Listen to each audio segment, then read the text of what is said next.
Hello, everybody, and welcome back to Call Me When They Kiss. Cindy said that last time I was not upbeat enough in my intro, so this is me trying harder. If this is your first time tuning in, she was right, by the way. Normally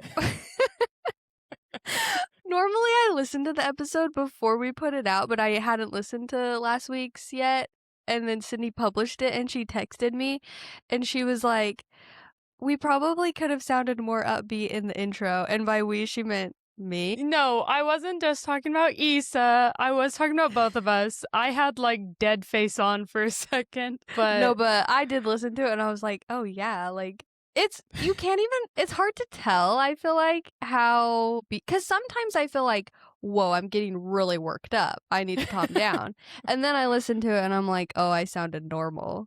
And vice versa, apparently. Like, sometimes I can't tell that I'm, like, sounding sleepy. Anyway. And sometimes I think it like stands out maybe more like if you are watching the video, because the intro we say over and over and over again each week. And sometimes it's just like we're just in the mode, we're repeating it, and we don't realize until I watch it back. Like, usually Issa does the little spiel, and like sometimes I'm just sitting there like expressionless. So we're really upbeat and happy today. And for the record, like every week I'm like, Cindy, do you want to take a turn doing the spiel? And she's like, well, I don't have it memorized yet. It's literally been like 3 months now. I've just never even stopped to try to memorize it, but oh yeah, I'll do it next time. If you're not the one saying it, it makes sense. Okay, but here's my spiel. If this is your first time listening, every Friday, Cindy and I discuss a different romance movie or sometimes TV series, and you can also join us for a bonus episode that comes out the last Monday of every month where we discuss a romance book. And this month, we are trying out Nora Roberts. We are reading Vision in White, so that episode will come out March 30th if you'd like to read along with us. And I posted a video about how we were going to read a Nora Roberts book, and on TikTok, I actually got a lot of comments from Nora Roberts fans, and they were getting me excited. I'm really curious. They were like really excited. And I know Issa was worried, like she sent it to me after she made the pick, and she was like, well, I guess I wasn't really thinking about, engagement. Like, do people care about Nora Roberts?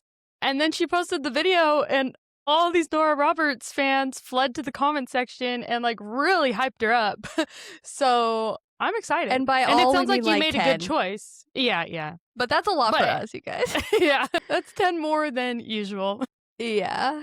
So yeah, I'm excited. People were saying Vision in White was good, but everyone was really trying to convince us to read one of the suspense romance books. I read the synopsis for one that people had recommended called The Witness. Oh, and I'm like intrigued. It's like the girl's dad is a serial killer, so I'm not really sure like how a love story works into that, because it sounds like so serious already. But I was kind of intrigued. I think it took place in Washington. Don't quote me on. And that one's not that old either, right? That's like kind of one of her more recent ones. I can't remember. I would be down to give it a shot. Maybe not like, maybe we won't do a whole nother episode on one, but I would read one. Well, stay tuned for our Nora Roberts review. Today, Cindy and I are discussing Rosaline, and next week we are watching Far and Away, right? Mm-hmm. It stars Nicole Kidman and Tom Cruise, and they're Irish. So we're like, it's kind of close to St. Patrick's Day.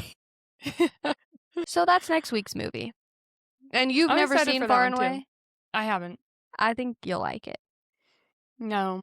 I'd heard of it once because my dad showed me like a video about it. I think he had just been talking about like how early in their careers it was, like Nicole Kidman and Tom Cruise. Mm-hmm. And so it's kind of cool to go back and watch one of their first movies because they're like big names now. Yeah. So I'm intrigued. They're both cute in it. Yeah. Okay, I have like a list of things I want to talk about. Do you want to talk about them before we get into Rosaline, or should we save them for the end? Let's just get into it. If you don't want to listen to our cool updates and news regarding books and movies, you can skip ahead. But we've got some Well, I don't even know what Issa's going to say, but it sounds like she's got some juicy stuff. It's both things. Well, there's one movie thing I want to talk about and 2 book things I want to talk about. Okay. So yeah, I guess if you don't care about books, skip ahead. Starting with the shortest one, this is kind of old news now, but we forgot to talk about it last week. So, as we all know, there's a Dirty Dancing sequel apparently in the works that Jennifer Grey is involved in. And I'm sure this is just a rumor, like a whisper of a rumor. But I saw some posts about Connor's story potentially being in the Dirty Dancing sequel. How do you feel about that? I like him. Yeah, I would love it. I think he's a really good actor. And, like, I'm not even concerned. You know, like how some people get into a role and then they're kind of like typecast in that role. Mm-hmm. And so I feel like this obviously would be very different than like his character in Heated Rivalry. Yeah. But like I saw the interviews of Hudson Williams and Connor Stories before I watched Heated Rivalry. And I was shocked when I started the show because both of their personalities are like so different than what they were portraying. And it just showed me like really how good of actors they are. And so I wouldn't be worried about him at all. Yeah. To take on any sort of different role. I think he could nail it. Yeah. And we did our Dirty Dancing episode around the same time I was watching Heated Rivalry.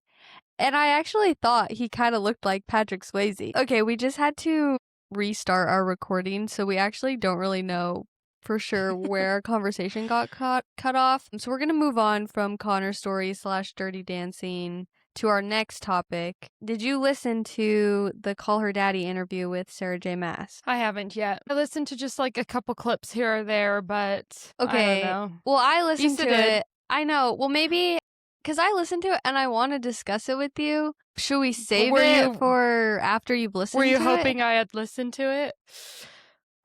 I'm sorry. I don't know. I guess, are you going to listen to it? I mean, we could wait. Yes, I'll listen to it. I will. Okay. Is our book episode like too far away? I guess I mean, it will be like old news by then. It'll already kind of be old news by the time this episode comes out. Well, just tell me what's on your mind. But Sarah J. Maas, then. I mean, people are always interested in Sarah J. Maas. Yeah, I mean. Well, I just have a lot of thoughts, and I have very mixed feelings about the whole thing. First of all, today we discovered, because one of our friends was pre-ordering the books. So one of the most confusing things about the interview was her explanation of like the 2 acotar books that are coming out, and she wasn't calling them sequels or books. She was trying to explain how it's all one big book, but it's split into 4 parts, but those 4 parts are coming out in 3 books. Are you following? Yeah. And then today our friend was pre-ordering them, and the one that comes out in October, according to Amazon, it's only 300. I just exposed her for ordering books from Amazon. Shop local, you guys. I pre-ordered it on Audible. No, I have an Audible. Which is Amazon. Sorry, guys. I don't order book. I'm like, oh, I'm so much better than everybody because I don't order books from Amazon. But then I remember I have an Audible account that I am having a hard time giving up. Anyway. But I still go and buy the physical copies from our local bookstores. Shout out Lag. We love you. Yeah. Anyway, I digress. According to Amazon and Jeff Bezos, the first book that's coming out in October is only 342 pages.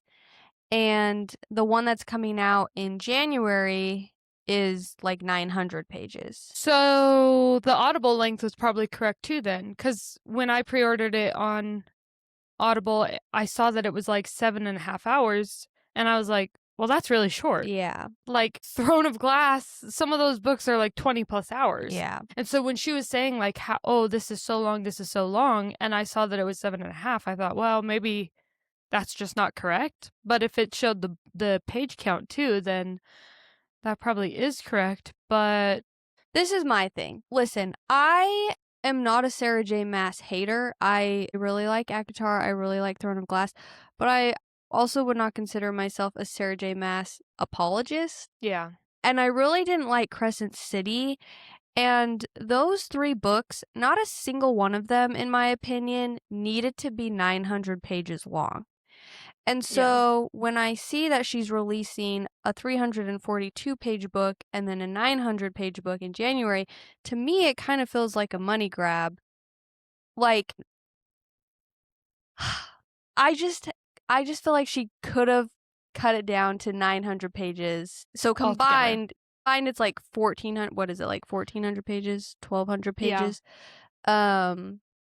Yeah, I guarantee there's gonna be 300 pages she could have cut and just fit it into one book. So is this going to start the two-partification of books like movies? Like how Breaking Dawn was split into 2. Like that was like very common. Like Deathly Hallows 2 parts, Breaking Dawn 2 parts, Mockingjay 2 parts. Like that was like a big thing because it's like, yeah, how can we extend this series and like make more money from it? Which is just bizarre, like you were saying, because like you'd said this before, but you're like, isn't that just a series? Yeah. Like this is one massive story that obviously can't be one massive book, so it's split into multiple books. That's called a series.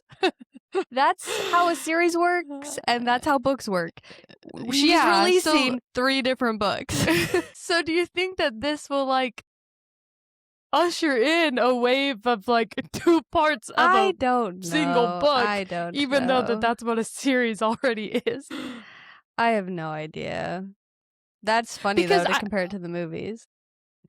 And Sarah J. Maas has kind of already done this where like certain versions had bonus chapters. So if you wanted, but they were different bonus chapters. So if you wanted to know this like behind the scenes thing, you had to buy like every exclusive version of this book to get those like bonus chapters.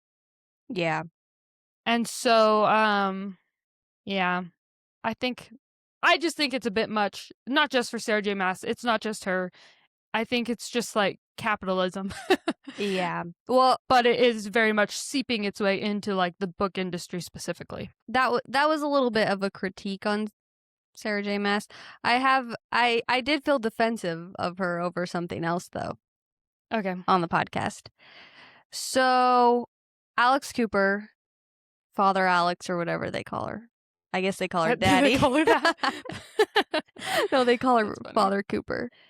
She was like asking Sarah J. Maas rapid fire questions about the lore and like the actual books and characters and stuff. Did you hear about this? Yeah. Oh yeah, I think like, I sent you a voice note does about Rhysand have a last name? And why is there a pool of starlight? Yeah. In the Night Court. Who's Feyre's mother? Yeah, stuff like that. I'm like, are Bryce and Azriel going? Are they mates? Stuff like that. And people were really mad. Well, okay, not everybody, but I saw on some, online spaces, people were upset because Sarah didn't really give very thoughtful answers. And I do agree. She could have been a little bit more thoughtful and been like, oh yeah, like I love seeing fan theories. Like I can't believe all the stuff they think about and come up with, blah, blah. I think she could have given like a thoughtful, sincere answer. But I don't blame her for like, number one, not giving away spoilers. Yeah, it's not a complete series. Yeah, and number 2... like, how could you be asking things about it? Yeah, and number 2, I don't feel like people can be mad at Sarah J. Maas for not having answers to fan theories that they made up. You know what I mean? It's like... Yeah. You can't be mad She's like, I didn't even write that. Yeah.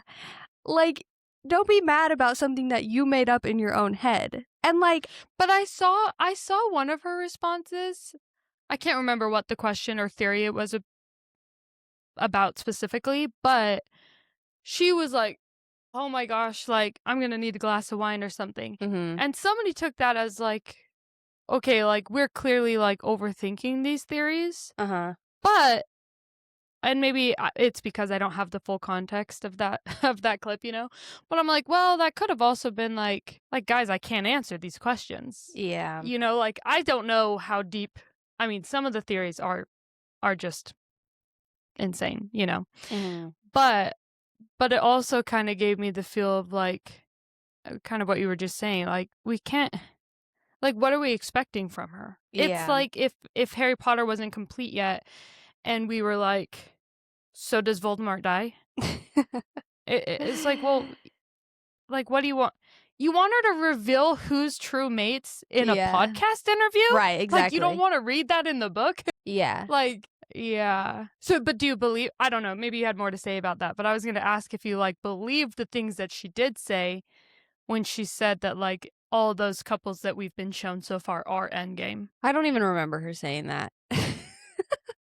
And I don't remember the context of the like, oh, I need a glass of wine. Yeah.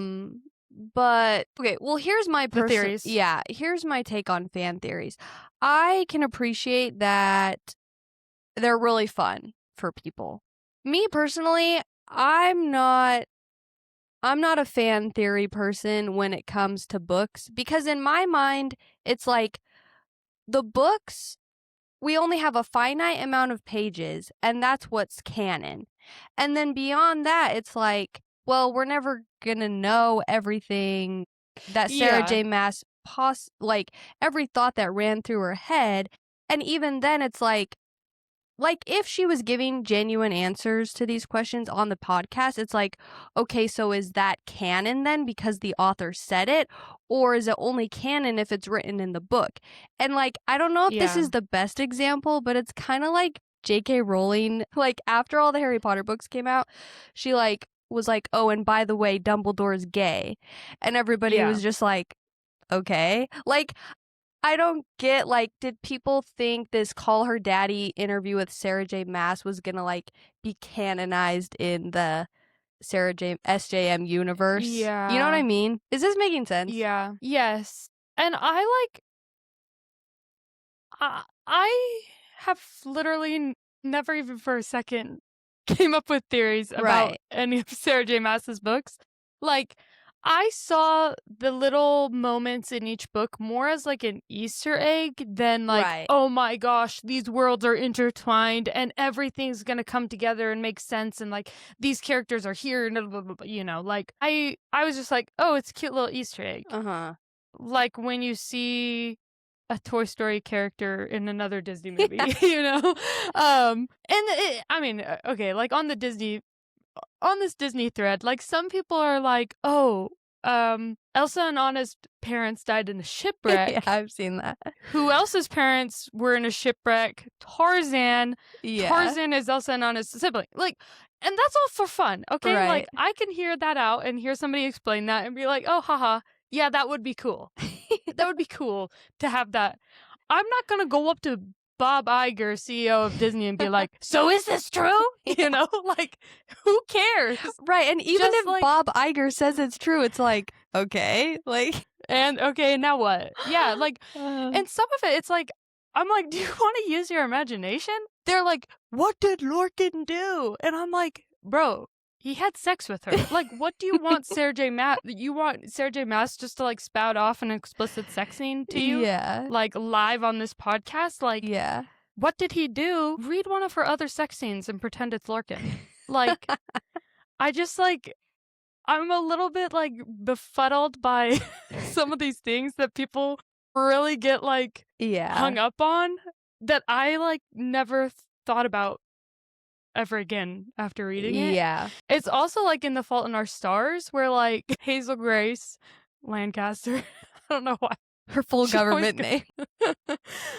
She like really wants to meet that author and she's like, what's the end of this character's story? Like, you have to tell me. And he's like, it's just the end. Like, he doesn't have anything like past that point, you know? Mm-hmm. And honestly, like since watching that movie, I like have just viewed every book. Like, I never read a book and try to imagine what comes after the book. I'm just like, this is it. Yeah. Or if I do imagine it, it's just like for my own, like, I'm not like, oh, funny. you know, I don't know. I'm not I like need to coming up know with if this is headcanons. true. Yeah. Yeah. Okay, I had 2 other things to say about it. Shoot. Sorry. There's so much to say about the interview, so that it's like hard for me to keep track of my thoughts. Okay, but I remembered the 2 things I was going to say. Number 1, I think you made an excellent point. Like, people are confusing Easter eggs for fan theories. And again, I totally get, like, and maybe we're just not, like, passionate. Like, people probably hear us talk about Emily Henry, and they're like, holy cow, like, you guys are thinking about this way too much. So maybe we're just not, like, the biggest Sarah J. Maas fans ever, so we don't have as much fun, like, coming up with the theories and stuff. Yeah. And if anyone thinks I sound like a hater, listen, I'll tell you something. This is how I am with Taylor Swift. Like, I have so many Taylor Swift conspiracy theories that I spend so much time on, and they never go anywhere. So you know what? I have my own things that I have silly theories about. Well, and like even Taylor Swift is not immune to some criticism from you, even with like how much you love her. So just because we say things like I loved acotar. I did love acotar. Mm-hmm. I actually have literally no thoughts on Sarah J. Maas at all. Like, I just have never thought about her as a person. I just read the books and that's it. But, you know, we have our criticisms, but I enjoyed all of her series, even more than Nisa. Yeah. Yeah. Well, I think I burnt out that fuse. I think I'm done with my SJM. You don't have another rant. I thought were you going to say something about another theory or no? No, no. Okay. Those were all my thoughts. Well, all my thoughts I can say on the podcast, at least. I read Crescent City and Throne of Glass, basically back to back, but it was like the first 6 months of 2024, and it's been even longer, like, since I have read acotar. I read acotar before I even had the kids. It maybe was 2021. I think it was sometime during COVID. And at one point, I really loved acotar. I really did. At one point, my Bookstagram was like, all I was making was content about Throne of Glass because it kept going viral. So I was like, well, I guess I'll keep doing this. But then, like, once I moved on, and I haven't really looked back. So I am excited to reread them all. Mm-hmm. But I do feel like some of that initial, like, enthusiasm about all of her books has kind of worn off. And it will be interesting to reread them and see if, like Twilight, for example, like I went so long without watching those movies, and then with you, when you guys, you and Caitlin started rereading the books, and I like sort of joined. I didn't really read the books so much, but like joined that conversation, and I started watching the movies again, and like it immediately like flooded back like how much I love that, you know? And so I'm interested to see like with acotar if I'll feel that way and be like, oh my gosh, yes, like, oh, I love this, I get goosebumps again, you know, or if maybe that time of my life has just passed, you know what I'm saying? Yeah. So no, I'm really excited to reread them. I've only read them once. It was like 2 years ago. You've only read them once? acotar? Yeah. Oh, just once. Interesting. And I'm excited don't get me wrong, I'm excited. And like, it's just interesting, you know, the different hyperfixations. Because, like, you guys, I'm not being a snob. You know, the last thing I was really, really obsessed with? The Summer I Turned Pretty. Okay? Like, you just don't know. You just never know the things that are really going to speak to you and, like, keep you up at night. acotar, I really, really liked it, but it didn't keep me up at night. You know, it did keep me up at night for some weird reason. Conrad Fisher. Conrad. So he still does. If you think I'm sounding like a snob, I'm really not trying to. I don't think, like, I talk about Twilight so much that, like, people have to know I'm not a snob. I don't genuinely think that Twilight is peak cinema. Well, actually, I kind of do, but I won't get started on Twilight. But I know that it's cringy just as much as I know that it's amazing. Yeah. So, like, you know, It's okay. We'll see how it goes. And don't worry. If you love Sarah J. Maas, you can still trust us. Obviously, we'll do podcast episodes when it comes out. Mm-hmm. And we will still, we do love acotar. I should make that clear. We loved it. So, will we be hating on it? Only if it's worth hating on. Yeah. So, well, I hope you guys enjoyed our, tangents. maybe we should just post that as a bonus episode. We'll have to see how long it Book drama, shakes out Sarah to J. be. Maas. Yeah, I can't remember how long it was, but we'll see how much we actually have to say about Rosaline. Every time Sydney and I sit down to record, we're like, well, not every time. Nothing. Yeah, but we're like, oh, I don't know if I have that much to say about this movie.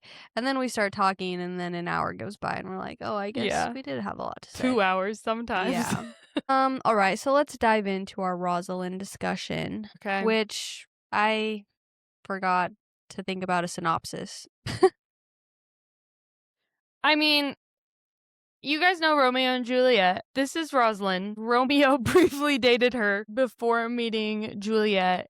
And basically, Rosaline is a headstrong female woman. She's going to marry for love.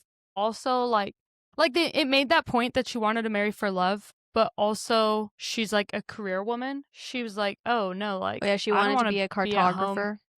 Yeah, she's like, I'm not just going to sit at home and change diapers. I'm going to have a career. So, go for it, girl boss. Love that. You can marry for love and still be a career woman. It doesn't, But yeah, so Romeo says he loves her, though, and it kind of spooks her. But she's like, okay, no, I'm going to commit. But her dad's trying to marry her off to other guys. In comes this man named Dario. That sounded very Valley Girl of me. But there's a video, I'll send it to you, Issa, but it's a video of him being interviewed, and he was said that that they would joke around on set, and that's how they said it. And so now that's ingrained in my memory, because he was like, yeah, every time she would say my name, she'd be like, Dario. Dario. But yeah, so she gets stuck going on a date with Dario, and she misses the ball, which is where Romeo meets Juliet.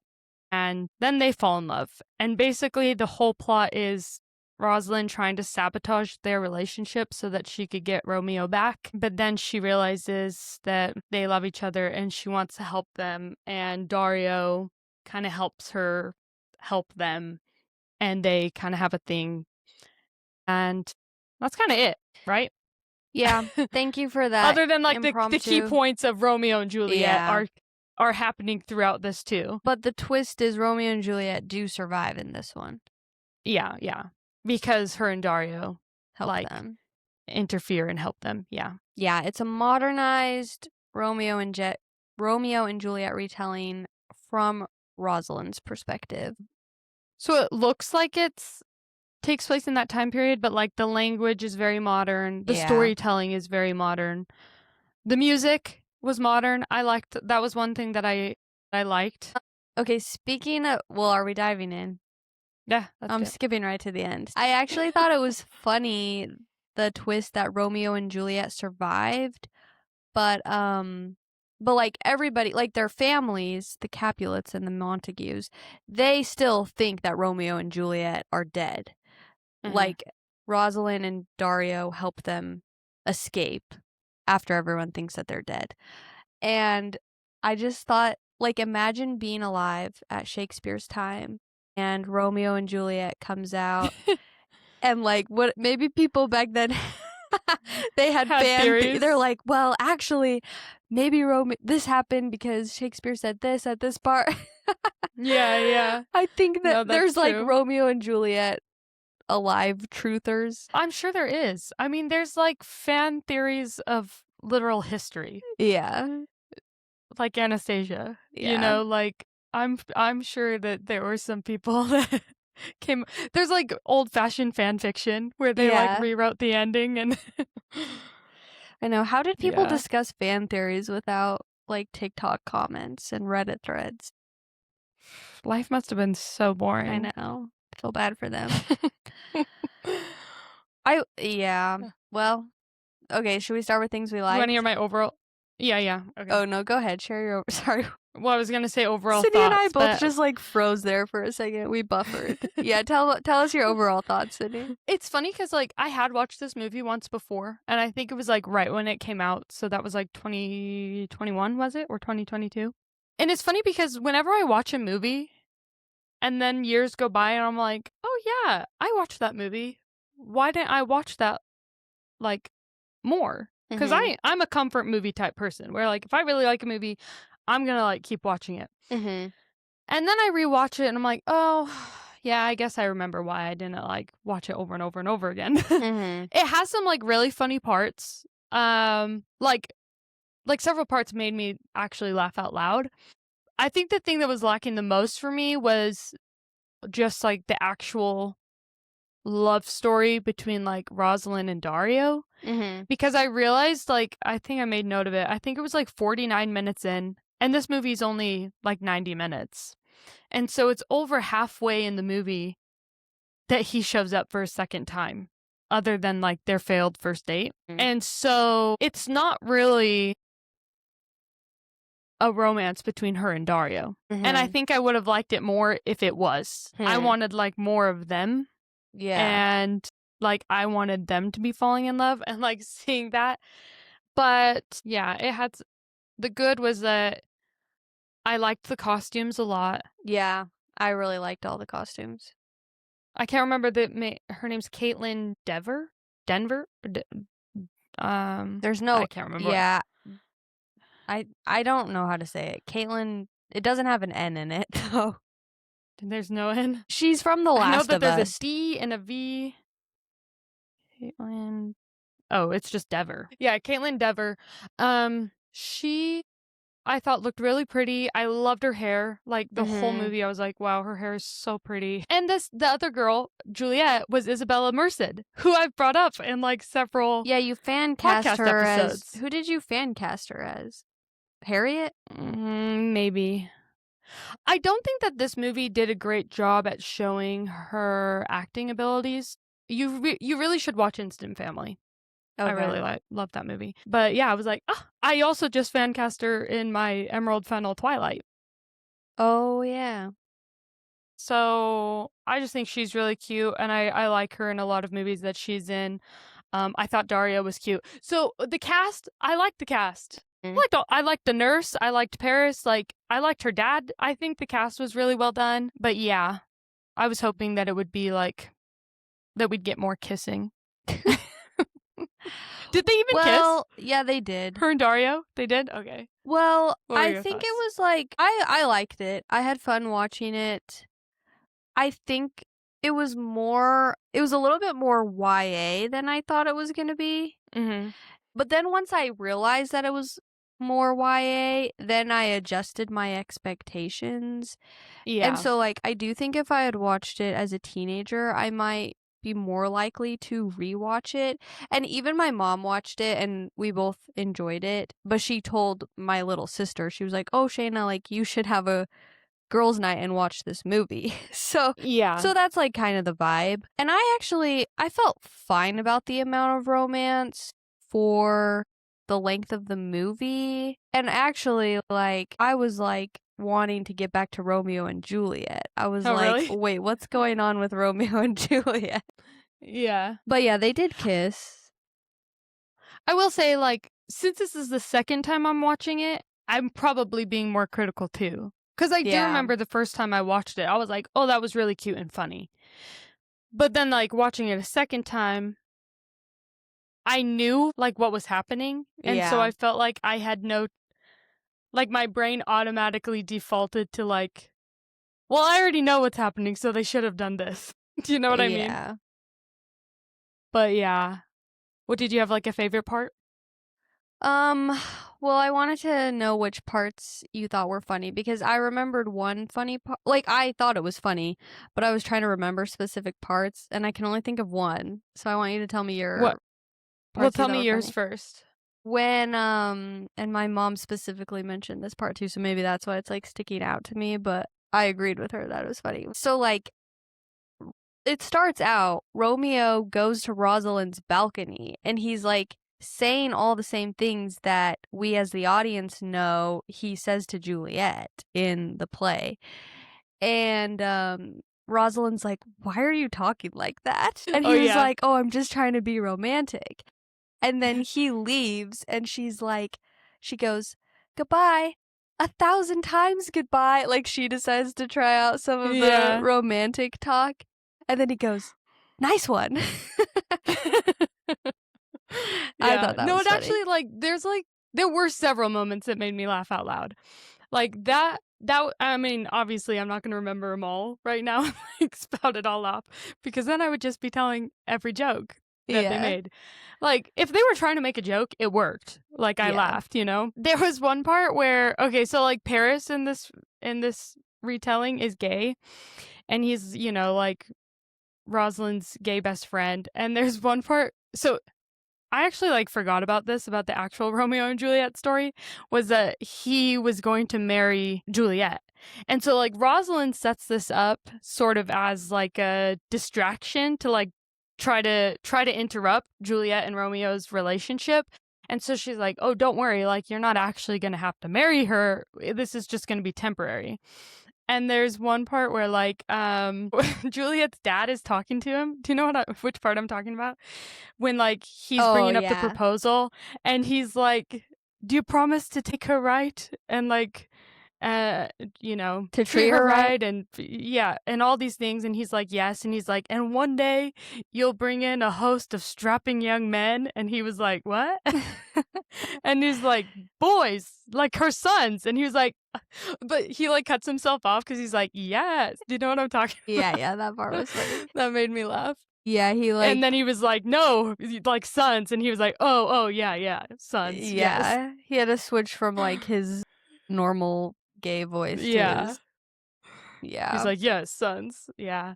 That was funny. And at the end when they were like, okay, so like when Juliet took her poison, they're like hoping that she stays dead, but she's starting to like wake up from this poison. But all these people are gathered around, and Rosalind's trying to tell her, like, close your eyes, like you're supposed to be dead. But she's like, "What? Like what?" And they see her and they're like, "Oh, Juliet, she's awake." And she's like really quick on the moment, is like, "Let me kiss Romeo's lips. Like, hopefully there's some poison left, basically, and that I might die with him." And so she kisses him and then like falls back down and pretends to be dead. And everybody's like, "What the heck just happened? Can we get some confirmation that they're actually dead?" And so, like, Nurse, they've been just calling her Nurse this whole time. Like, "Nurse this, Nurse this." Because I think that's how it is in the original. In the play. Yeah. So she comes and, like, is pretending to check their pulses. And she's like, yep, they're dead. They are dead. And somebody's like, "But how do you know this?" And she's like, "I'm a nurse." And he's like, "I just thought that was your name." She even says, "I'm a registered nurse." Yeah. It's like, "I'm a bloody registered nurse." Or something. And she's like, "No, my name is Janet." Yeah, that was funny. And that's Minnie Driver from Ella Enchanted. Oh, yeah. I was going to... Okay, wait. Before I say this, let me double check. Yeah, and Phantom of the Opera. When you said that's Minnie Driver, I was going to say from Phantom of the Opera. And then you said Ella Enchanted. And now I'm realizing she's in a lot of iconic movies. I don't remember her in Phantom of the Opera, but I've only seen that once. Oh, really? Yeah. She's like an opera singer in it. But yeah, some people like used to say that I looked like her, but I think it was because we have like square jaws. Like we like, well, my face is a little bit more round now. But like I had a strong jawline, and anybody that had like kind of an angular strong jawline, they're like, "Oh, you kind of look like her." I'm like, "But do I? Or do we just have like angular jaws?" That's funny. I can see the jaw thing. Yeah. Yeah. But yeah, so it was funny. It was a good time. Yeah, I had fun watching it. It was funny too, like Juliet tells Rosaline her and Romeo's plan to pretend to be dead and escape.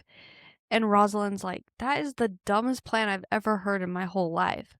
Yeah. And I was like... But Juliet's like already laying down. Yeah.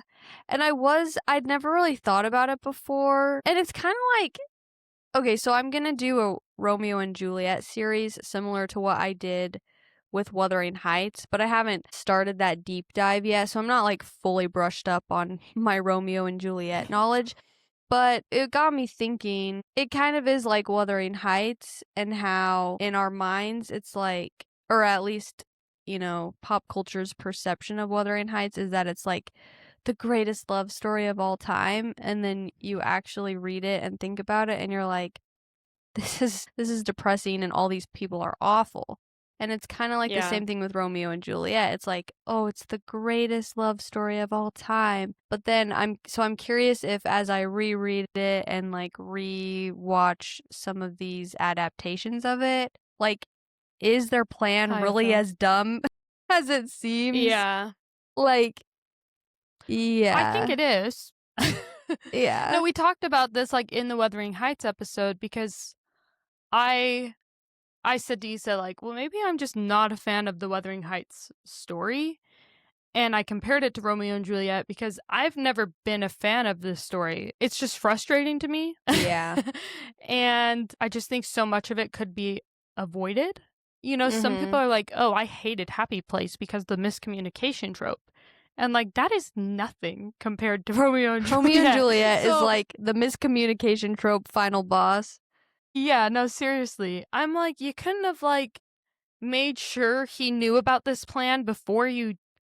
Like, it's that simple. And I think that's what's frustrating about it is like, it's actually such a simple fix. Like, just make sure Romeo knows before you take the poison. Like, why would you take the poison without making sure he knew about this?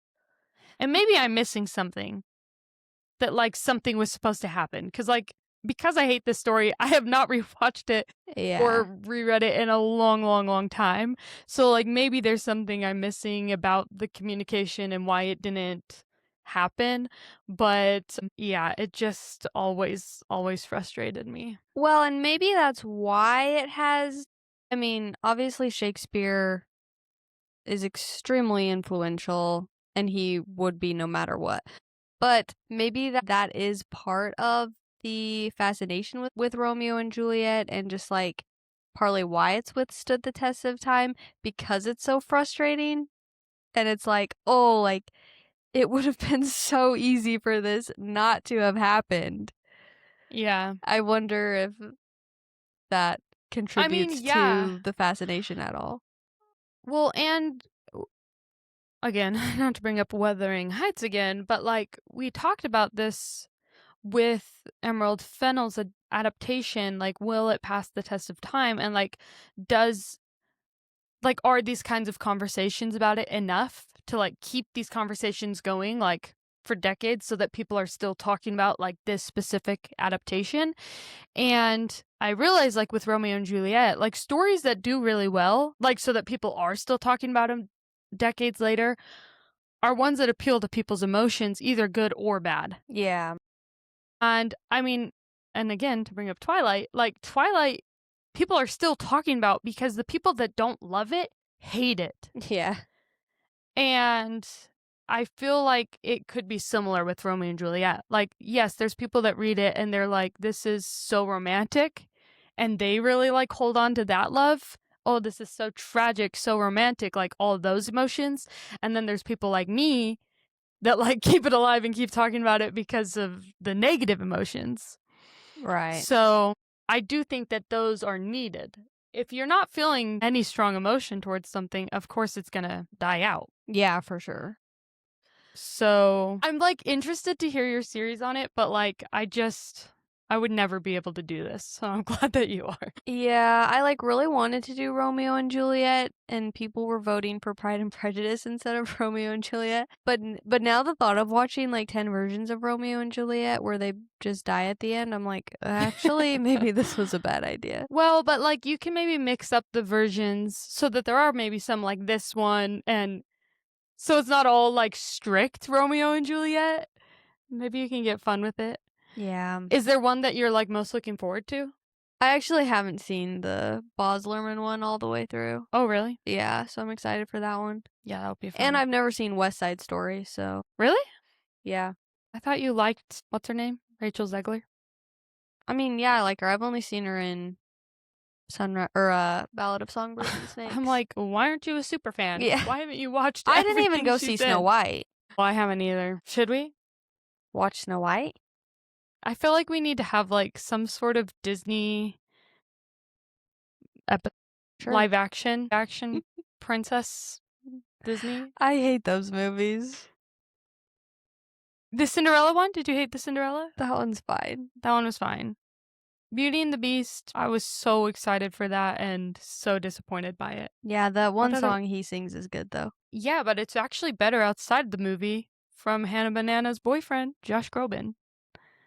Oh, Crazy Stupid In the Love. movie, it's sang by like Dan Stevens, and it's fine. But Josh Groban's version that was released on the album is like way better. And you haven't watched The Little Mermaid yet. I think you need to watch these, No, okay? I stopped going to Disney. Yeah. I just like have not been invested in Disney's flop era, but I did go see Zootopia too, and I did like that. You're like, I can't give the Disney princesses any attention, but can we talk about this romance between Judy Hopps and Nick? Yeah. Yes.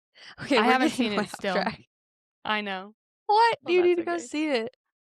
I know. Okay. Let's go through. We haven't done this in a while because we haven't.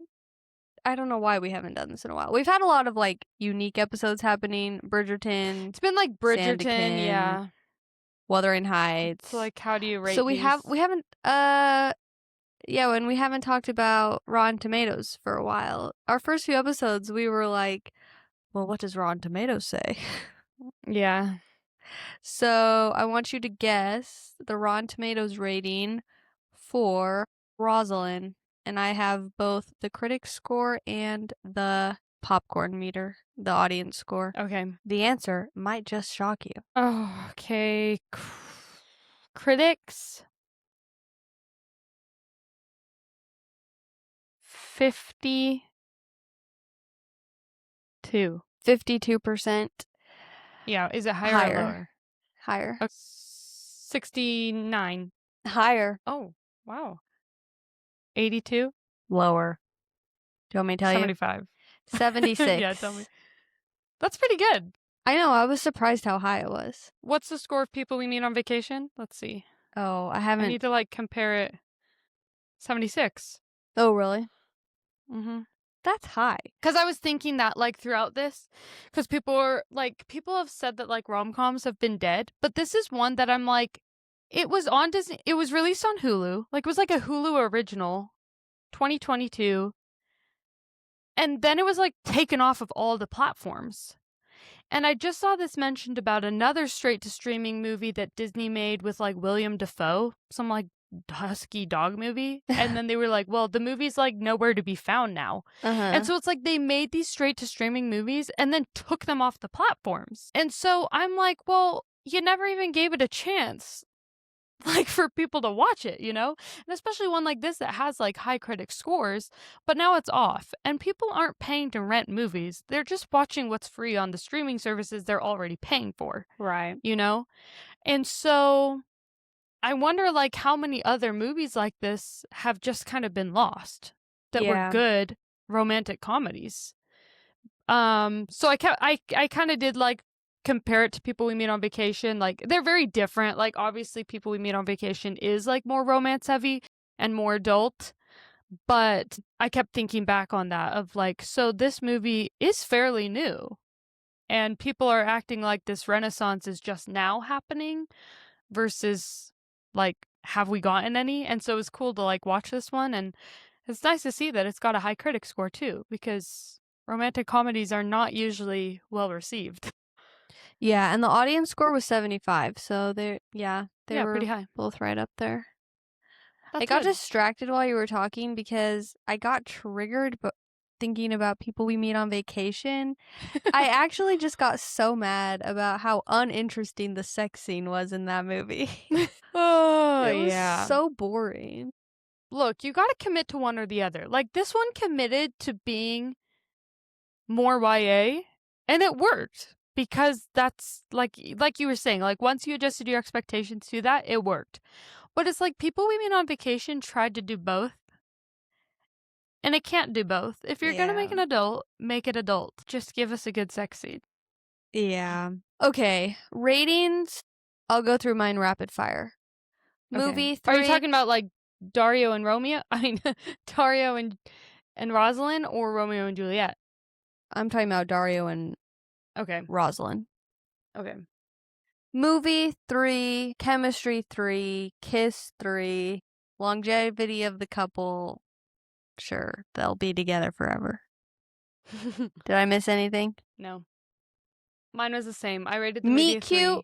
Oh, you know what? Meet cute. Yeah, meet cute. I'll give it a 4. That was funny. Her dad is telling her that another suitor is there, and he's like listening out. He's waiting outside the door to meet her, and she's ranting about how she's not interested in marrying anyone, and he hears her go on this rant about her passions. Like, I would rather die than meet this guy. Yeah, it was funny. Okay, your turn. I thought the meet cute was cute. I liked their date. I actually she was being sassy, of course, the whole time, but he was actually really nice. Mm-hmm.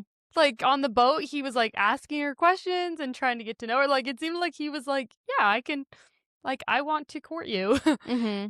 As soon as she said, look, I have a boyfriend, he was like, oh, well, why didn't you say so? And he turned him around, very respectful. So, yeah, they were cute. Yeah, movie overall, I gave a 3 as well. And again, I was using people we meet on vacation kind of as a baseline because I was critical of people we meet on vacation, but it still made me laugh a lot and I liked the romance. So I knew that this one had to be less than that one though, Right. So yeah, I gave it a 3. Chemistry, fine. Yeah, I guess a 3. And kiss, well, I didn't even remember that they did kiss. So I guess I'll give it less. Was it at the very end? So they almost kissed, after they escaped. I remember that. And then, when did they kiss? I guess I can't really remember either. They were I think they were on the dock by the ocean, maybe? Yeah, I think it was just at the very end. Yeah. Yeah.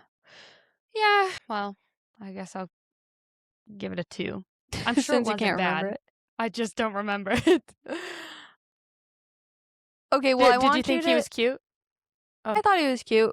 I saw a video of him and somebody commented, apparently there's some people out there that fan cast him as Reese. Really? I think, personally, that he's too small.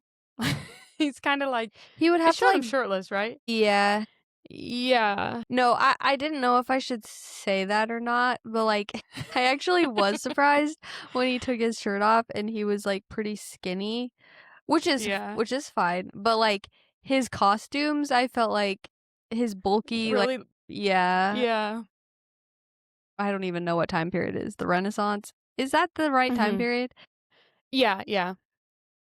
Yeah, his bulky soldier outfit, made him look a bit buffer. But he could bulk up for Reese. Yeah, it wasn't even he's skinny. I think I was just, I think what you're saying about the costumes is spot on because I remember thinking oh, his shoulders are much more narrow than I thought. Just the width, shoulder to shoulder, I feel like I look wider than him. He was just narrow. Yeah. But yeah, he didn't look bad. I think it genuinely was the costumes, the juxtaposition of the costumes he was wearing and then being shirtless. Yeah. So I was gonna before he showed him shirtless, because I saw that comment before I rewatched it. I was watching some TikToks on the movie. And then once I saw him like that, I was like, well, maybe I shouldn't do this. But I was gonna put a picture together of him and Sandakan to see kind of do they look like they could be this bestie pair? Okay. But then he took his shirt off and I was like, he's gonna look really small next to him. No, yeah, that's a really good point because if the guy who plays Sandakan is gonna play Cassian, they need someone because technically Reese is the High Lord. How can you get someone more alpha than that guy? Yes, but I mean, I've always pictured Reese I know slimmer. Cassian, I picture Cassian as a gym bro. Yeah. And Reese... But still, like, he needs to have, like, a commanding vibe. Yeah. Yeah. You can't look, like, too small. But maybe he can bulk up. Maybe. But then some people actually were saying that Sandakin was too small. And people had to, like, come to his defense in the comments and be like, oh, well, like, no, he actually, like, lost weight and muscle for that role. For because Sandakin? Yeah, like, for the pirate role, they didn't want him to look too big. Yeah, right. Which is just... That never crossed my mind. Well, you when know I was what? watching Sandakin. He looked perfect to me. He was fine. I guess some people are really picturing Cassian as, like, boom. Okay, and see, that's not really my type, so... Yeah. But I guess, And, like... it's just Cassian, so it's fine. It's not Reese. Well, I've been thinking about, like, for Emmett, too. Like, I think if Twilight was redone today, somebody... They would also be expecting this, like, really big buff guy. And, like, Kellen Lutz as Emmett, like, he looked strong, but, like, he didn't look, like, ultra beefy. Yeah. You know? But I think it's this, like, wave of AI art, I'm not kidding, that, like, has created this expectation for, like, these fangirls of acotar, Right. and, like, what these men are supposed to look like. And I'm like, girls, that's not real. Well, they specifically said that on the Call Her Daddy interview, because Sarah J. Maas was talking about just, like, how particular she is going to be about any adaptations of her books. And Alex Cooper was like, well, yeah, like, how can you cast Reese like you need, like, an AI? She specifically said something about, like, the AI versions of these characters. I'm definitely paraphrasing here, but yeah, you're exactly right. Like, I don't think anyone is going to compare to the AI versions that the book girlies have in their heads. I'm looking up the actor for Dario. His name's Sean Teal.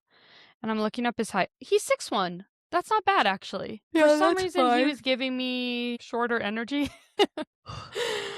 But knowing that he's 6'1", you know, I think that, yeah, I think if he could bulk up a little bit, I don't think he would be bad. I like he's how cute. we're really latching on to this one guy from this 2022 Hulu movie. He was on Rain.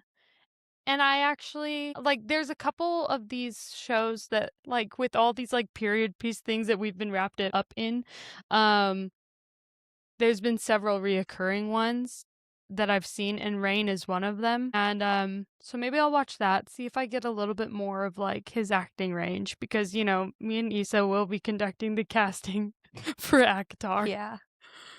Okay, the one more acotar thing adaptation that's, like, literally never gonna happen. Yeah. And not to go back on Call Her Daddy, but people were, like, talking about these adaptations and being like, don't worry, guys, she's best friends with Margot Robbie. And I'm like, what's your point? Yeah. What does Margot Robbie have to do with this adaptation? I don't want Margot Robbie anywhere near this adaptation, actually. No offense, Margot Robbie, but, like, we don't need Robbo. Sometimes I've said that way too many times that I'd like to admit. Something about Robbie Margot would say Bravo Margot. Bravo. I don't need Margot Robbie to be Feyre. Yeah. Or more or anywhere. Yeah. Guys, she doesn't need to be in this. But, like, people kept bringing that up. And I'm like, why are you saying her name? Yeah. No, I agree. Also, I feel like saying Sarah J. Maas is best friends with Margot Robbie is just probably a stretch, too. Best friends? Were they really saying that? Best friends? Yes. On the podcast? Like, are they hanging out with each other? Well, on Call Her Daddy, she did talk about, like, going to get coffee with Margot Robbie. Yeah, I think I saw a picture of that. I don't know. Anyways, I don't want Margot Robbie. Sorry. I don't think I do either. Okay, give us your history lesson, and you had a story about it too. Oh yeah. Okay, so Issa gave us a little bit of a history lesson in what episode was that? It wasn't an episode. It was Oh, it was just your TikTok or Instagram, you know what I mean. Wait, I actually need to correct myself. I said something wrong in I think it might have been in our Bridgerton episode or our Wuthering Heights episode. Oh, really? What was it? They did not wear corsets in the Regency era. They wore stays. Something different. But in Bridgerton, they do wear corsets a lot, but that's not historically accurate. Interesting.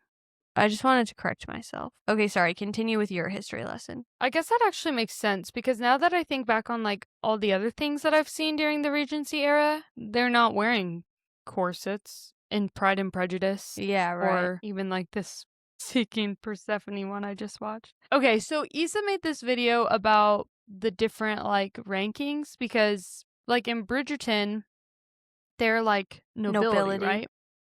So there's, dukes and viscounts and marquis or marquis.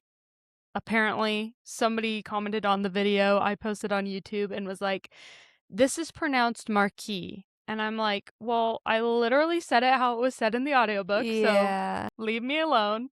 And two, I think there's some variations. Yeah, I think there's some variations like in the French pronunciation and like the British pronunciation. And also, this is say yes to the marquess.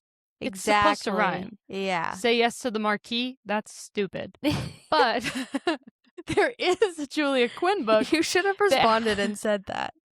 Actually, that's just stupid. But there's another one that's like that I think Julia Quinn came up with. This is like such a side tangent. I'm sorry, guys. Anytime we record late at night, it's just it's a different ballgame.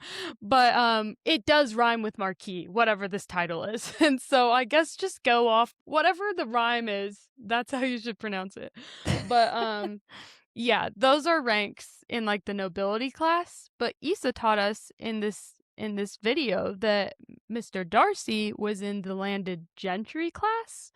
And so I had this watch party with my friends the other night. We watched this new release called Seeking Persephone. It's a book. It's based on a book, but it's another Regency romance. And this guy's like rich. He's got like a big mansion. And this girl was, he's a duke. And so this girl that I was watching it with was like, oh, I wonder like what rank Mr. Darcy was. Like, was he a duke too? And because of Issa's history lesson, I was able to stop and be like, actually, he's in a whole different class. It's called the landed gentry. He was a landlord. Blah, blah, blah, blah, blah. And yeah, so I got to be the really smart one in the group. And actually, there was one other girl that, like, I don't know what her background was, but she actually, like, schooled me even more. And I was really? Like, okay. Yeah. So, what did she say? Were we wrong about something? No, we were correct. But she just had like all the classes memorized for like the higher one. And I was like, well, I think Duke is like second and Viscount was like second to last, or like I didn't have it memorized, but yeah. Well, it's actually as you were talking, it's actually funny because the answer is in the name. The fact that they call him Mr. Darcy, if he was that's he true. had any noble rank, he wouldn't go by Mr. Yeah. That's like, true. Doesn't Simon go by like Lord? Yeah. Yeah.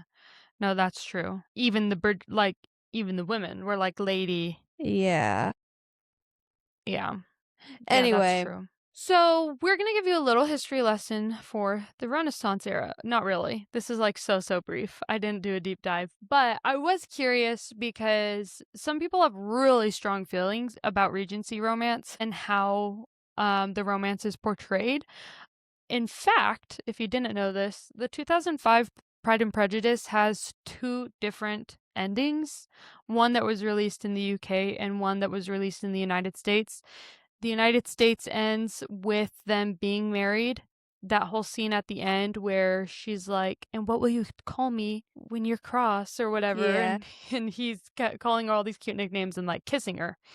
That is not in the ending that was released in the UK. And some people like hate that ending. I'm never going to say no to kissing, so I'm not sure why they hate it so much. They were married. Yeah. What's the problem? But it got me thinking because like this book, Like Romeo and Juliet, did they wait till marriage? I can't remember. Yeah, they did in to the have original sex, story. yeah. They did wait till marriage? Yeah, because they like, I But- remember that's how I learned what the word consummate means. Oh, When like it was when I marriage. was studying Romeo and Juliet in school. Did they kiss though?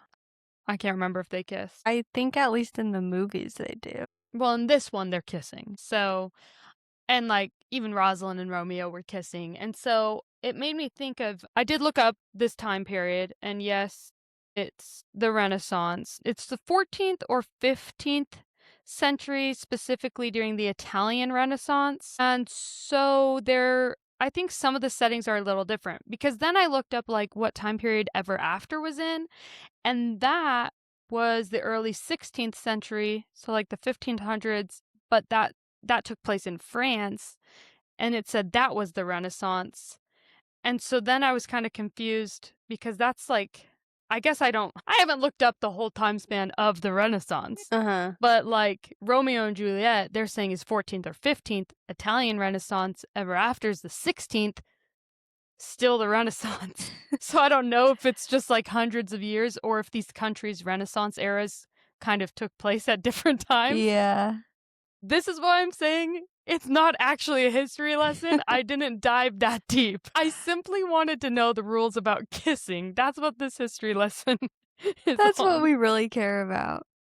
So don't ask me about the Renaissance. But it did enlighten me that like, I think I prefer the Renaissance era over like the Regency era. Some of my favorite shows and movies are the Renaissance. So, okay, well here it says, during the Renaissance, 14th to 17th century. So I guess it was just like a really long time.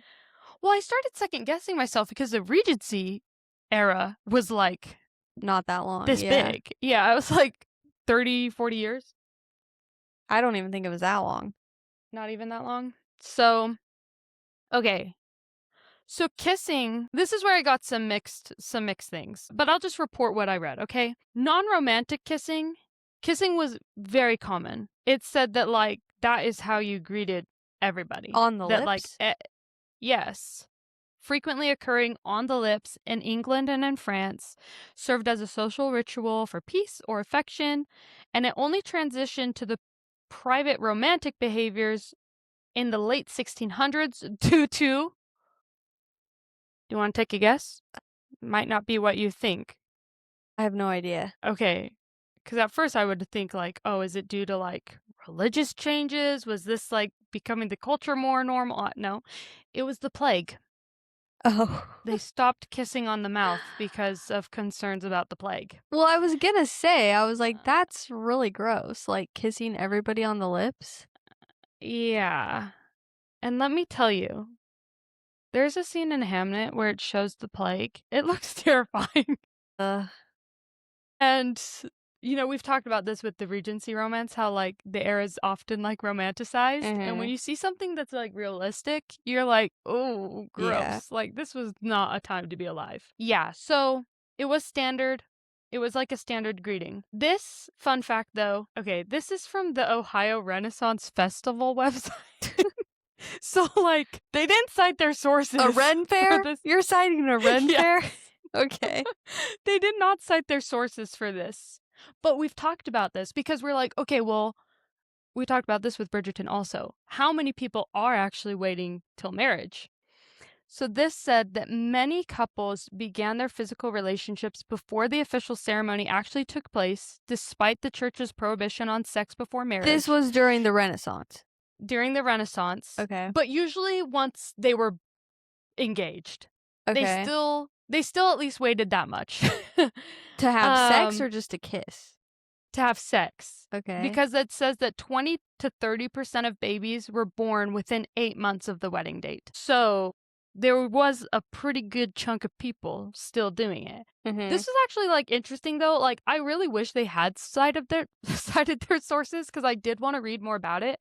Because it was talking about how these tropes that we see a lot, I mean, we've been talking about it in the Regency romance, but it was a trope in Renaissance too, which was like this idea of marrying for love. Like even Rosaline brings that up, you know? But it says that like it wasn't as common as it seems, like, in popular media, to, like, be forced to marry somebody super old. Yeah. Or, like, you didn't like at all, or it said that, like, most parents would still want the couple to, like, get along. So there was, of course, like, arranged marriages, but they wanted some level of satisfaction within that marriage, and that they would still usually try to find you a pair that, like, you were at least, like, friendly and liked each other, and that it actually was, like, quite controversial when one of the kings at that time, I didn't take a screenshot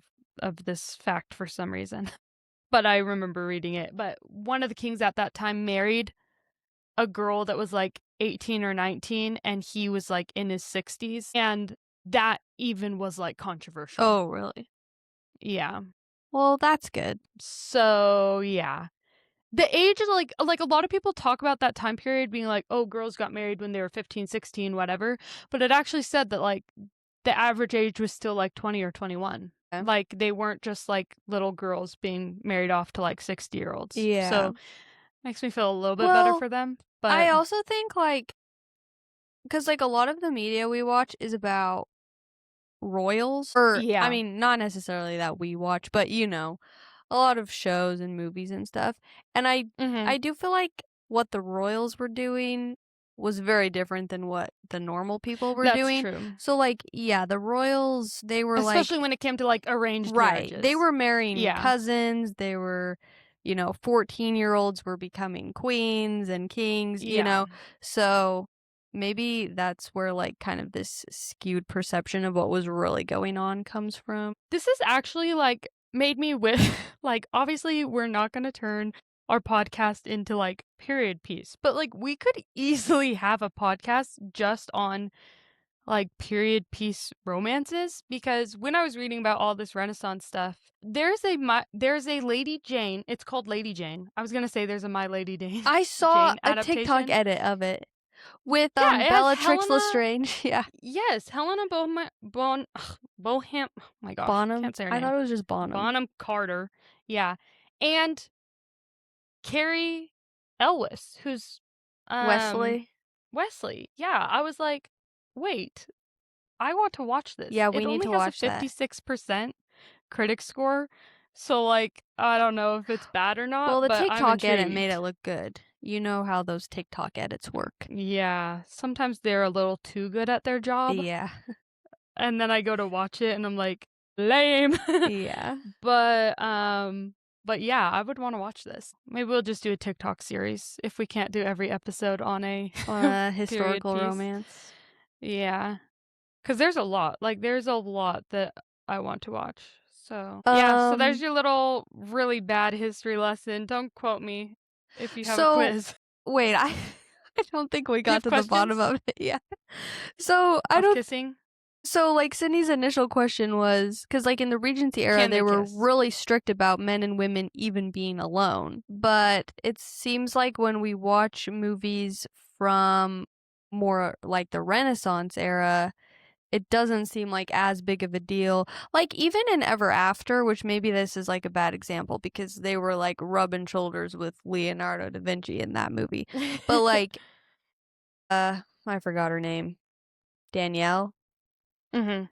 and the prince or whatever, they're like Henry. going on dates one-on-one like the whole time. So it like Yeah. seemed like it was fine for them to be alone. So I that's why, guess, yeah, so like, did you figure well, that out? when he was in the market with Jacqueline. No. Is Jacqueline the other sister? The mean sister or the nice sister? Jacqueline. Who's the mean sister? I don't know. Just, we know who you're talking about though, the mean sister Okay. in Ever After. When they, like, were at the market together, her and the prince, I think that she was being escorted. Like, I don't think he was supposed to be with Danielle alone. Okay.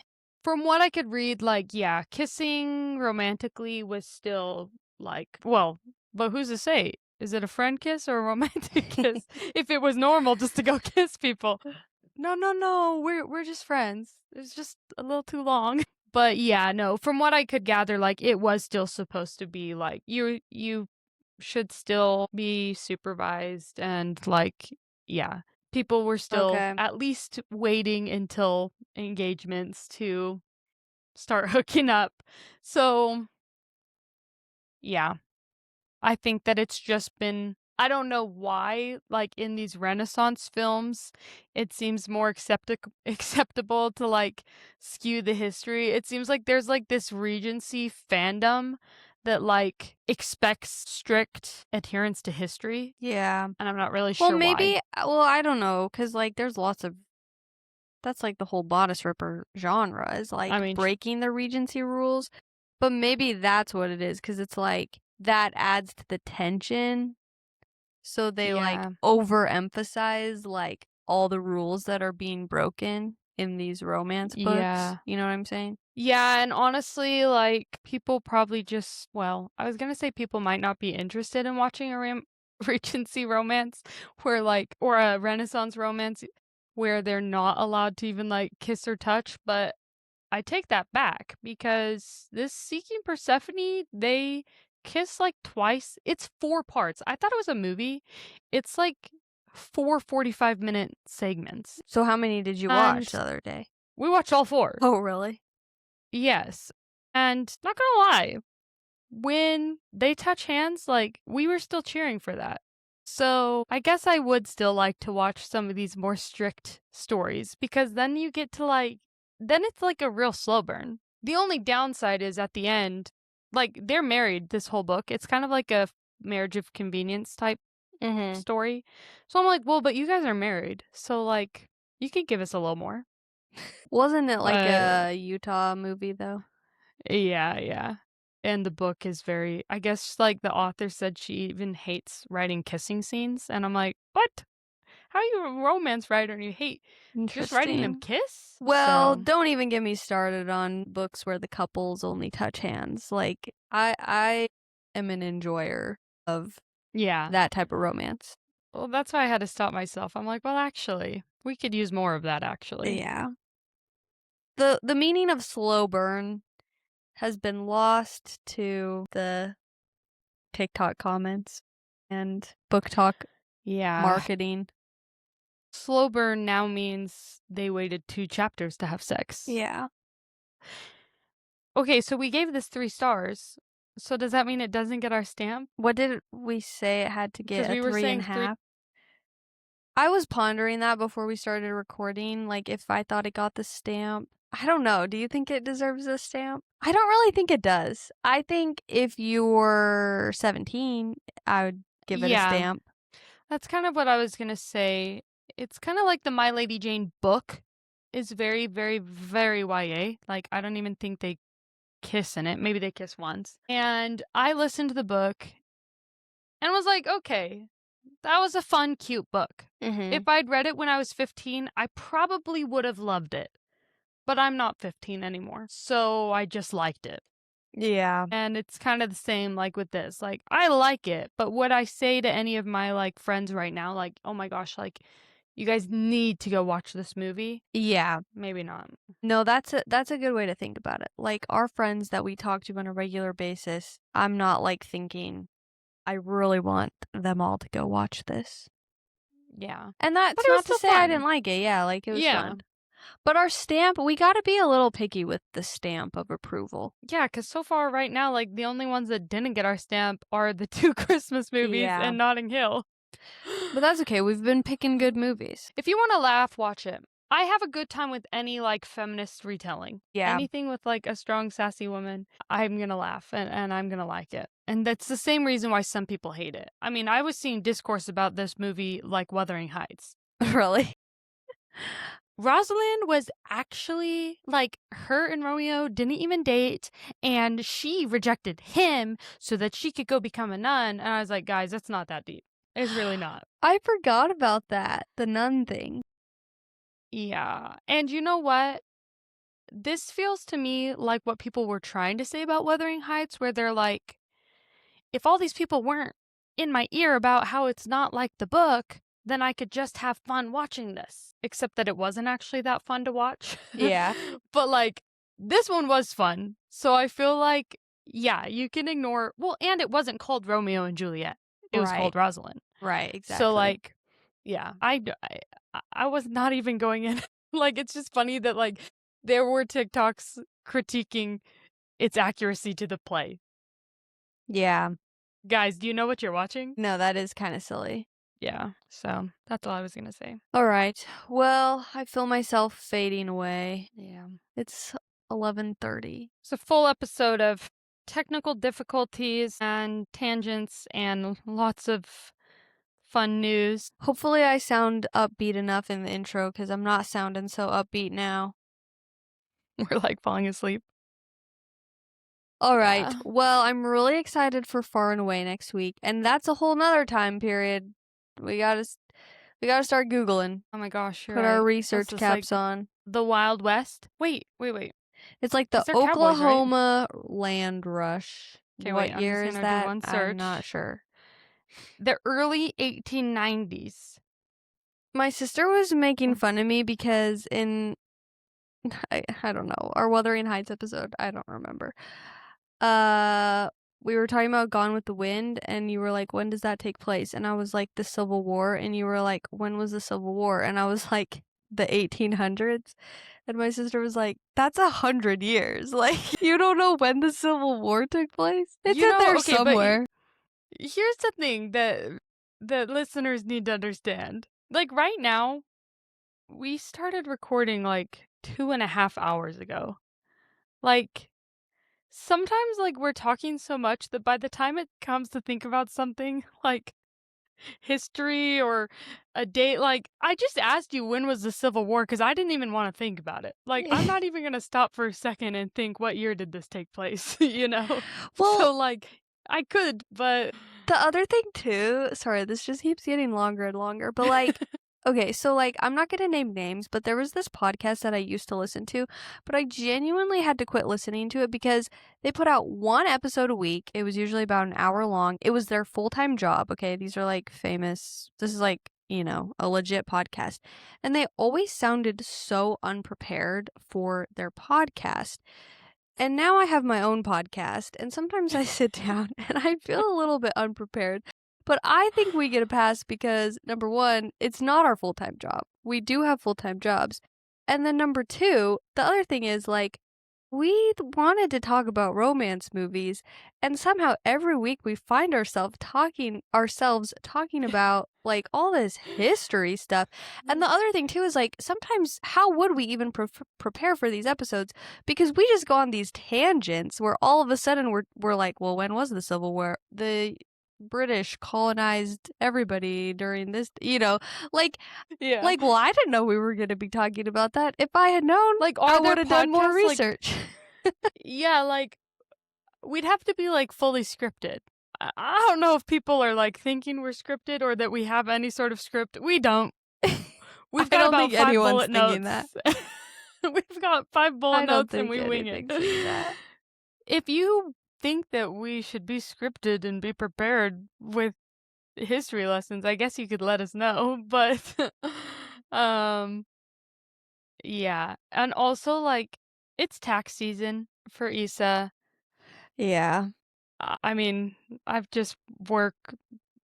Cindy has 2 kids. I don't have kids. So, yeah, you know, if you want to donate to us, we can quit our jobs. Yeah, if you want us to be even more prepared for these episodes and, you know every single thing about history, then what you can do to help us out is like and subscribe, leave us a 5-star rating on Spotify, Apple Podcasts, you know, help us out. Then we can quit our jobs and spend all our days researching these things. Yeah. And if anyone was curious, the Civil War was 1861 to 1865, which means that the Civil War took place right in between Bridgerton and Far and Away. Stay tuned for our next episode. Wait, I have something else to say and another thing. Okay. I'm not done. Okay, now you guys aren't going to believe me, but when Sydney asked me, 3 weeks ago or whatever, when the Civil War was, I thought it was the 1860s.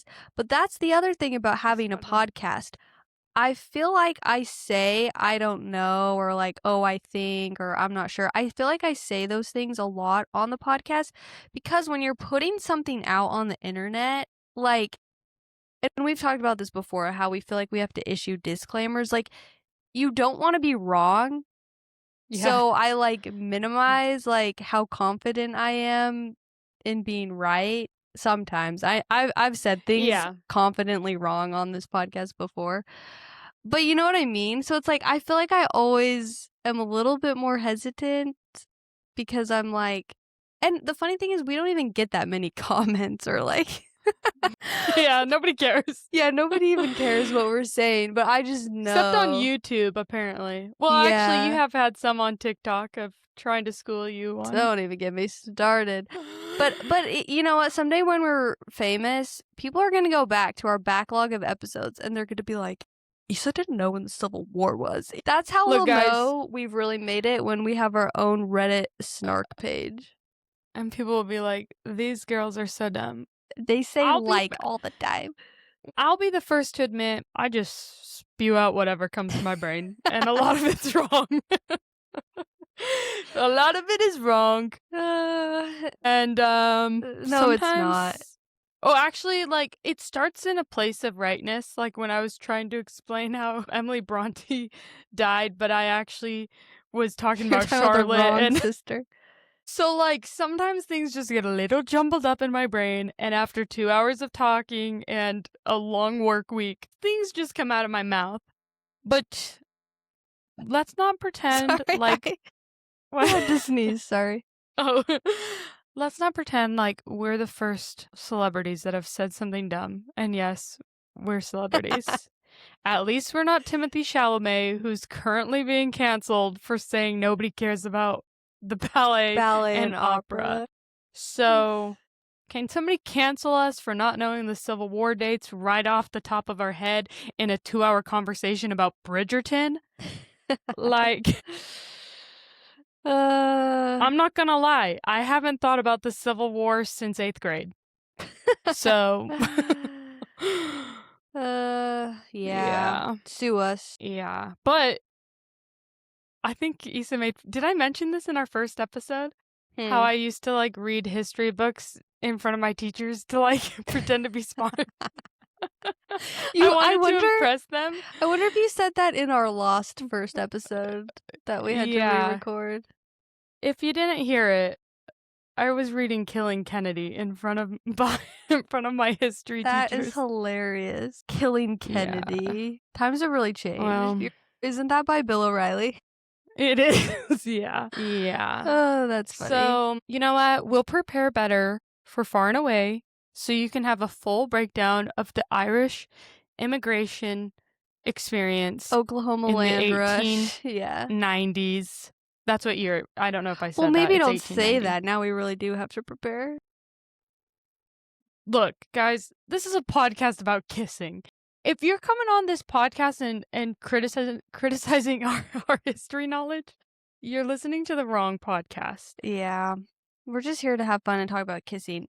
That's the other thing, like, my For You page on our, like, podcast accounts, it's a lot of film critics. Yeah. And that's the other thing, I'm like, we're not even, like, film critics. Like, I gotta watch a lot more movies, you know, and they have, like, this whole lingo, and I'm like, okay, I need to learn some of these words so I can really criticize these films on our podcast. These films, not movies, they're films, They're films. Yeah, I follow a couple film critics, and sometimes I'm like, should I sound deeper? But you know what? Me and Issa cried in Dirty Dancing. We get deep. I've actually thought about this too, like creating some sort of guide for people of like what our ratings mean. Because I genuinely, like, do I pay attention to how a film is lit? Not really. And I don't really care if it's a good story, you know? You don't care? Well, like, if it's like got bright and shiny Netflix lighting with no shadows, like, not really. Like... But you don't care if it's a good story? Oh, no. Sorry. the opposite. If I don't care how it's lit. I don't know why I like misheard you. Okay. I was like, what? You're like, wow. The only thing I care about lighting wise is if it's too dark. That's really frustrating. Yeah. If I can't see the screen. I did think the lighting in Wicked was bad. Yeah. But you thought that like the first time watching it? The dancing through life scene? I wish this lighting was better. I think it's noticeable in Dancing Through Life. For sure. I think we're going to need to do a Wicked episode. Maybe like in a year. The 1 year anniversary. Yeah. Because we started this podcast like right after the movie came out. Part 2. And so we never got to talk about it. Yeah. And I feel like we'd have a lot to say about Wicked. But yeah. And that would be great because history doesn't matter in Wicked. Why do we keep watching historical movies? Look, we'll do 13 Going on 30 and school people on the 90s. The history we were alive for. That reminds me of 13 Going on 30 was the 2000s, but sorry, what? I got this YouTube comment. It was on my video about the Wuthering Heights movie that came out in 1992, and I kept referring to it as a 90s period piece. And someone commented and was like, they were offended. They were like, just call it a 90s movie. Like, the 90s wasn't that long ago. Like, gee whiz, like, why are you acting like that's ancient history? And luckily, I love when someone leaves like a snarky or annoying comment and somebody else responds for me, so I don't even have to like explain myself. But somebody replied and was like, a period piece? They like explained to them what a period piece was. They're like, a period piece is any movie that takes place in a different time period. A 90s period piece means it came out in the 90s. And then she responded again and was like, haha, I got offended for no reason. Yeah, let's just like start saying, this week we're watching Pretty Woman, a period piece. Because it takes place in the 80s. Yeah, seriously. People are funny. We have gotten to the point where we have had to ignore a handful of comments, but we haven't even gone like mean ones. Just like people on the internet, it's like they willfully misunderstand you. Yeah. This is this is so long and so off topic, but like the cool famous podcasters just get to talk about whatever the heck they want to talk about, and you know what? Gosh darn it, we're gonna do it too. Speaking of like threads and all these things and people being willfully ignorant, somebody posted on Threads about, I think his name is like Sterling McKnight or something. He's like a Disney guy. He was on Sunny with the Chance. Yeah, I know. Yeah, okay. So they posted something like, Disney really tried to convince me that this, I think they called him like a skinwalker. I don't know. Yeah, like I saw that exact thread You today. saw the same thread? Yeah, I was like, somebody tried to convince me that this skinwalker was like attractive or something, blah, blah, blah.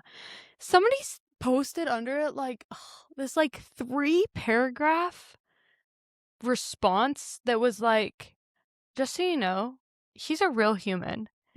And he could see this comment, and what you're saying is extremely hurtful. Attractiveness is subjective, and just because you don't find him attractive doesn't mean he's, quote, a skinwalker. And I actually find him very attractive. And like, and I'm like, girl, he's doing okay. If he sees this comment, he's gonna be okay. And honestly, if I made $1 million, I don't know how much money he made. Maybe at least 1 million, right?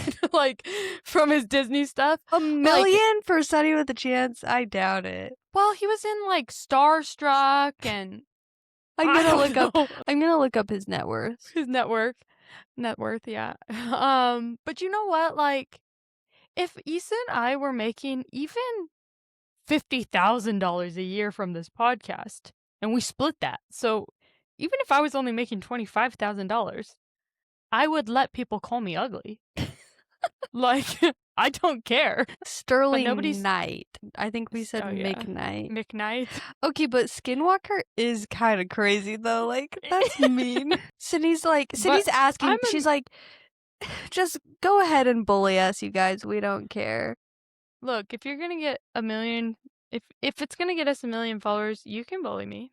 Okay, maybe you were right. Sterling You make Knight $1 million? has an estimated net worth in the range of 1 million to 3 million. I mean, I guess net worth, like, what does that really mean? And, like, how much money do they actually have? Yeah. In their pocket? I do not know. But, like, I giggled. I mean, it's mean. But I also grew up with a unibrow and had some really mean comments said to me as like a first grader.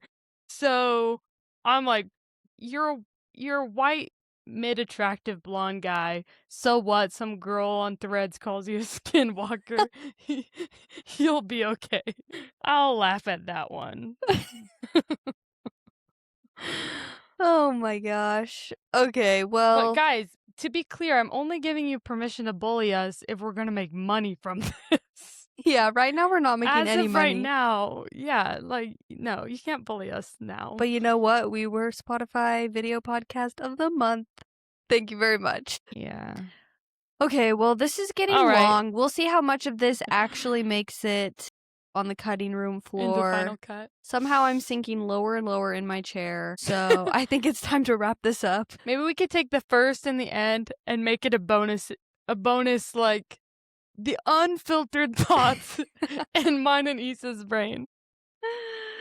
Yeah, we'll see. So You guys will find out. all Okay. right, well, let us know. Well, actually, I literally don't know why that came out. Let us know why what that came out of my mouth. I don't even know. I think I was gonna say. Oh my gosh, guys, it's so late. If you want to know, it's like almost midnight. I was gonna say, let us know if you watched the movie, but I don't know. Well, yeah. I don't know what I'm saying. Message us if Sure. you watched Rosaline. Yeah. All right. We'll see you guys next week for Far and Away. Bye. Bye.